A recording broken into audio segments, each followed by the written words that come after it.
Stanley and the Firehouse.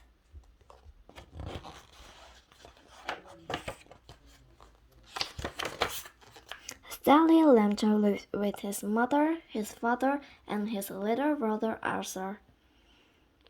Stanley was 4 feet tall, about a foot wide, and half an inch thick. He had been flat ever since a bulletin board fell on him.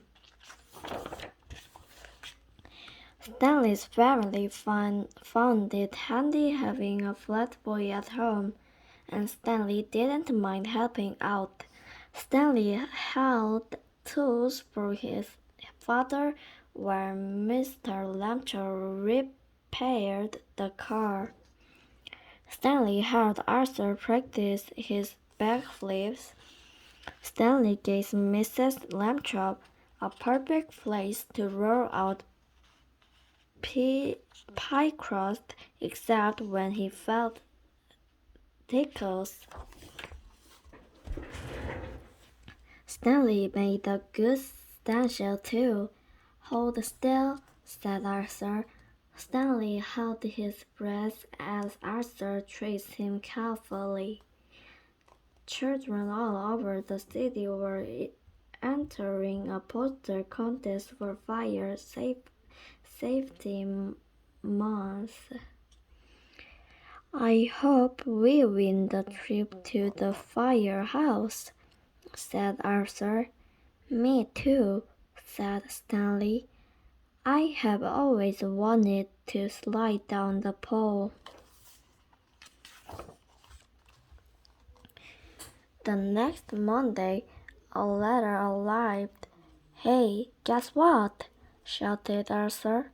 Hey, it's for horses, Mrs. Lamchop said.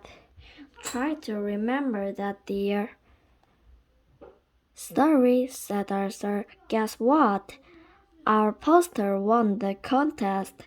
We're going to the firehouse on Saturday. Mrs. Lamchop clapped. I knew you boys had my talent for art, she said proudly. Stanley and Arthur practiced fire drills all week long. Arthur crawled around the house on his hands and knees. Stanley did the stop, drop, and roll, mostly the roll. At last, Saturday came. The Lamchops drove to the firehouse. Welcome, bellowed Chipabot. A puppy bounced at his feet. Arf, arf, arf, arf, arf. Don't mind Spark, said the chief. He's still in training. Chipabot led the Lamchops through the firehouse kitchen. We firefighters cook up some tasty meals, he said. Mr. Lamcher got out his camera. He took a picture of a pot of chili. Everyone went on to the bunk room. Very nice, said Mrs. Lamchop. Can I see the trucks? Said Arthur. Of course, said Chipabot. He led everyone down to the garage. Stanley was disappointed. He had wanted to get there by pole. Boots and pants lay on the floor. Oh my, said Mrs. Lamchop. I couldn't tie up if you'd like. Chipabot laughed. We'll leave these out so we can jump into them in an imaginary, he said. Neat, said Stanley. Chipabot pointed to the ladder truck. Climb on up if you like.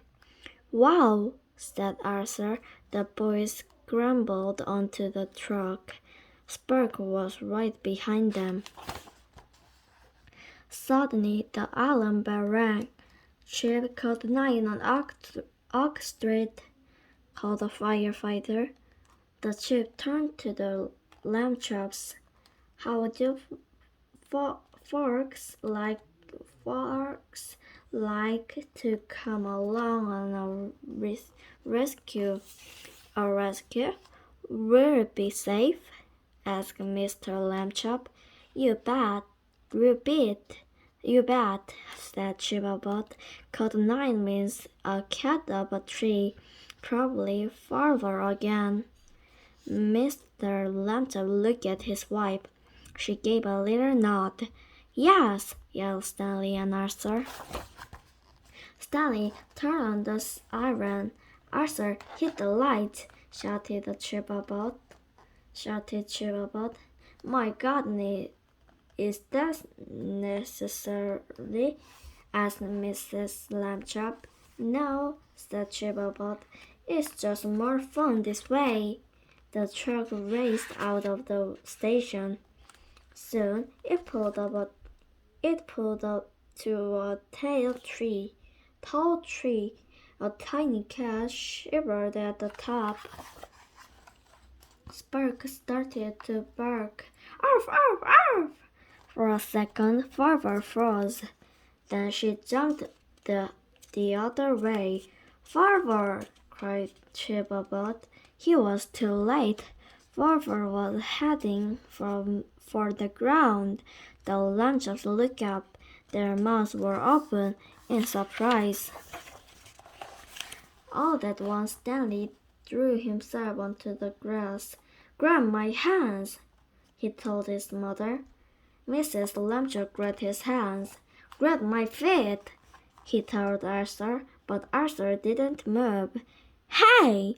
Shouted Mrs. Lambchop at the top of her lungs. Grab his feet! Arthur blinked. He grabbed Stanley's feet. Stretch! Cried Stanley. Arthur and Mrs. Lambchop stretched Stanley between them. They were not a second too soon. Boing! Meow! Farver bounced on Stanley's belly, then landed safely on the ground. The firefighters started clapping. Arthur and Mrs. Lambchop stood Stanley back up. Arthur looked at his mother. Hey, it's for horses, he said. Remember? Mrs. Lambchop grinned. Good work, Lambchops, said Chibabot, racing over. How can we ever thank you? Well, said Stanley, there is one thing. Whee!